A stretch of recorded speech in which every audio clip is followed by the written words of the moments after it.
Benhur Abalos, ating kaibigan. Benhur Abalos, may paninindigan. Benhur Abalos, gawa hindi salita. Benhur Abalos, kalaban ng kriminal.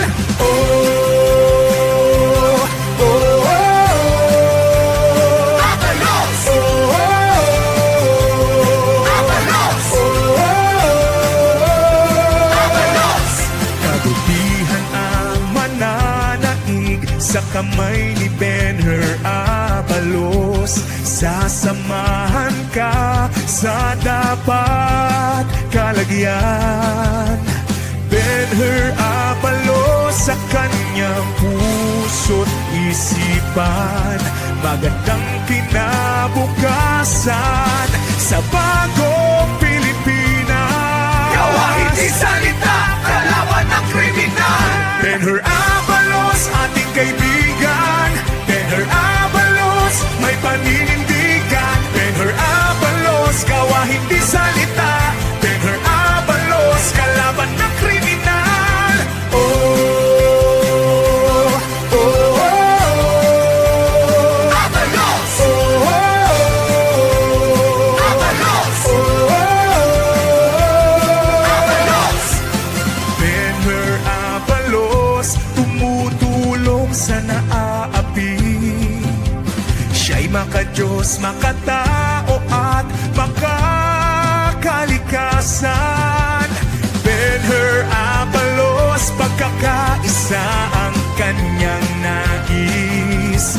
May malasakit at nagmamahal sa bayan. Gawa hindi salita, kalaban ng kriminal. Benhur Abalos, ating kaibigan. Benhur Abalos, may paninindigan. Benhur Abalos, gawa hindi salita.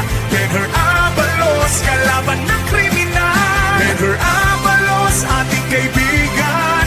Benhur Abalos, may paninindigan. Benhur Abalos, gawa hindi salita. Benhur Abalos, kalaban ng kriminal. Oh, oh, oh, oh. Abalos! Oh, oh, oh. Abalos! Oh, oh, oh. Abalos!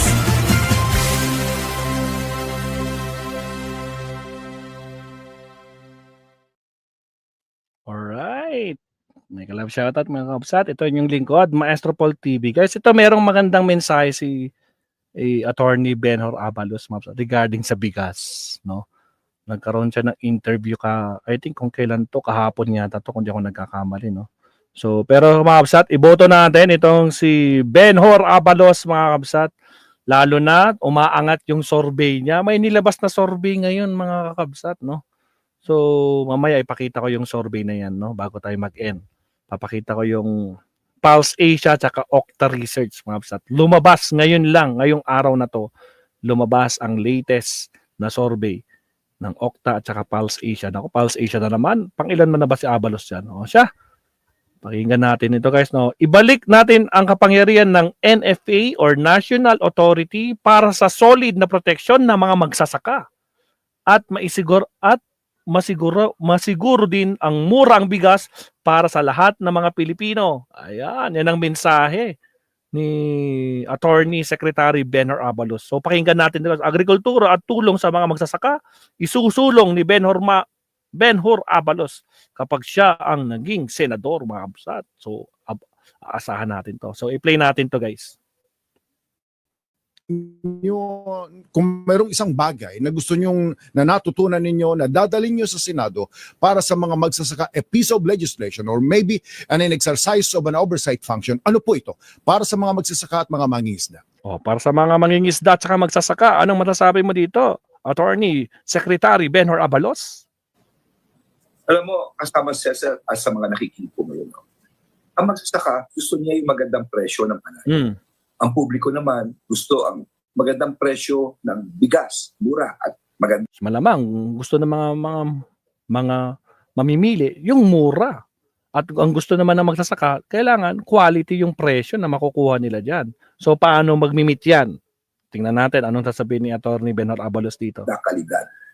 So, paano mo pagsasamahin yun? Yan. Susuportahan mo magsasaka at susuportahan mo ang publiko. Diyan pumapasok ang gobyerno, tulad ng Department of Agriculture, para balansehin lahat ito. Noong araw, meron tayong tinatawag na National Food Authority o NFA. Ang kapangyarihan po niyan ay bumili sa magandang presyo sa magsasaka at ibenta ang bigas na po sa ating publiko pagkatapos siya i-process ito. Yun. So, bibili yung NFA sa mga magsasaka sa mga quality na presyo na gusto nila. Tapos, kapag nakuha ng NFA, yung NFA na ang gobyerno, bahala na sila magbenta dyan ng mas mura para ma-distribute sa mga masang Pilipino. Napakaganda naman nito, Benhur Abalos. Sige, tuloy. Pero, alam mo, Cesar, tinanggal itong kapangyarihan na itong pagbenta sa publiko. Noong naipasa itong rice tarification law, ang nangyari ay pwede lamang siya bumili sa magsasaka, pero i-imbak niya lang to, no? Buffering, ini-imbak sa bodega kung mayroong kalamidad, kamukha ng bagyo o lindol. Pwede niya lamang ibenta ito sa dalawang pagkakataon. Number one, spoilage o kung mabubulok na. Yun lang. At pangalawa, if there is a rice emergency. In short, matagal na rin itong sinasabi ni ating Pangulo, si Kiko, no, na talagang baguhin na. At nung nagkarally kailan lang last month sa Delvesia, dahil punta ako ron, nag-meeting kami na magsasaka at ng NFA, at magugulat ka, ang magsasaka, NFA at gobyerno, pare-pareho ng boses, pare-pareho ng sigaw. I-amyendahan ang rice tarification law. Kailangan ng amyendahan yung rice tarification law ni Villar. Amyendahan nyo na, baguhin nyo na. Kabili ng magandang presyo sa magsasaka at immediately i-process ito at ibenta sa publiko. Masasatisfy mo ang publiko sa magandang presyo ng bigas, masasatisfy mo ang magsasaka, no? ng kanyang magandang presyo. Yun ang importante sa lahat at yun ang gagawin natin. Alright. Yun! Amin ko lang, just very quickly lang, yung mga, kung magsasaka ka, saan problema mo? Number one, kapital. No? Yan. Yung kapital, pwede magpautang ang gobyerno dyan, 1% or 2%, na ginagawa sa Kiko should be institutionalized right now.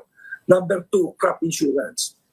Ang crop insurance pala yung con, dapat ito abot kaya. It could also be partly subsidized by government dahil may climate change tayo. Amilyar ng lupa, land use plan, Cesar, importante ito. Dahil once hindi natin gagawin ito, baka dumating pagkakataong lahat ng sakahan natin maging subdivision na. Importante from here, diyan mo ibuhos ang farm to market. Tragit yung mga sakahan daw natin, guys, magiging subdivision na kapag hindi natin tinulungan ng mga kasasaka.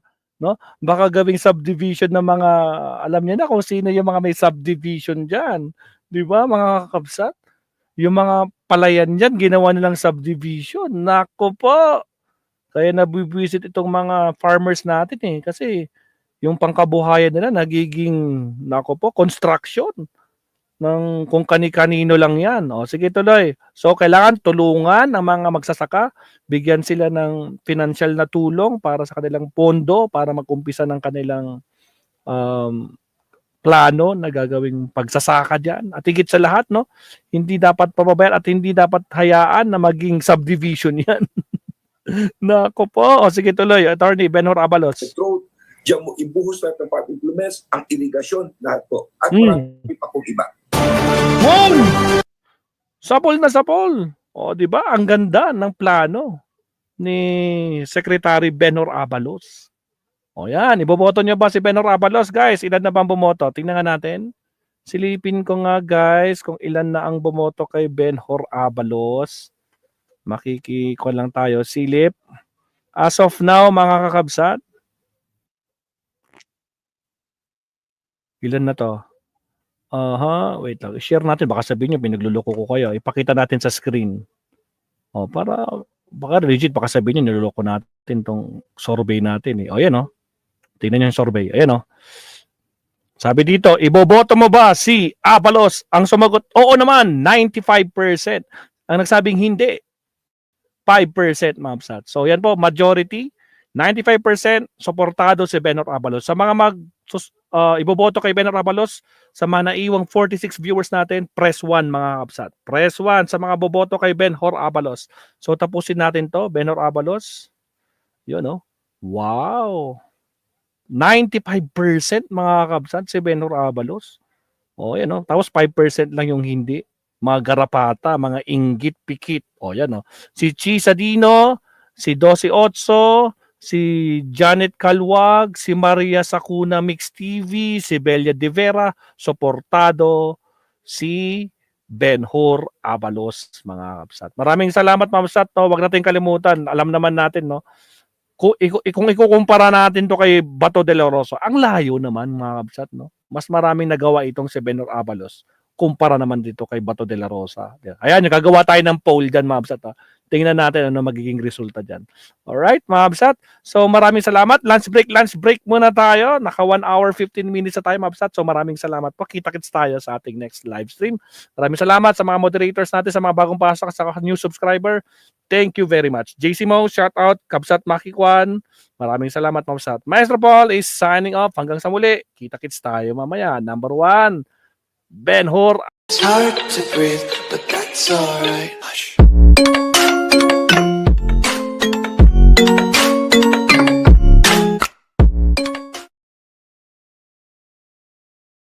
Benhur Abalos, ating kaibigan. Benhur Abalos, may paninindigan. Benhur Abalos, gawa hindi salita.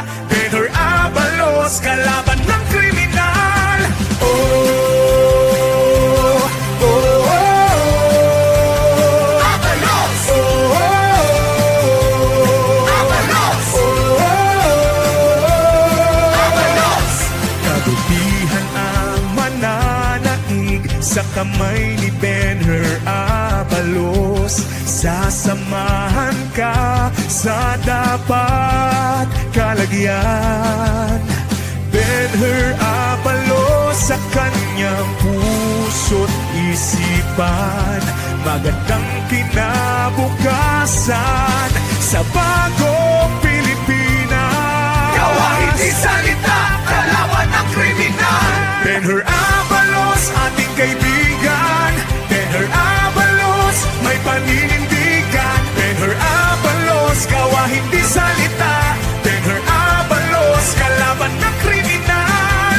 Oh, oh, oh, oh. Abalos! Oh, oh, oh. Abalos! Oh, oh, oh. Abalos! Benhur Abalos, tumutulong sa naaapi.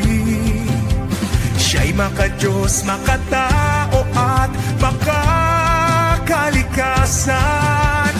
Benhur Abalos, pagkakaisa ang kanyang nais. May malasakit at nagmamahal sa bayan. Gawa hindi salita, kalaban ng kriminal. Benhur Abalos, ating kaibigan. Benhur Abalos, may paninindigan. Benhur Abalos, gawa hindi salita. Benhur Abalos, kalaban ng kriminal. Benhur Abalos, ating kaibigan. Benhur Abalos, may paninindigan. Benhur Abalos, gawa hindi salita. Benhur Abalos, kalaban ng kriminal. Oh, oh, oh, oh. Abalos! Oh, oh, oh. Abalos! Oh, oh, oh. Abalos!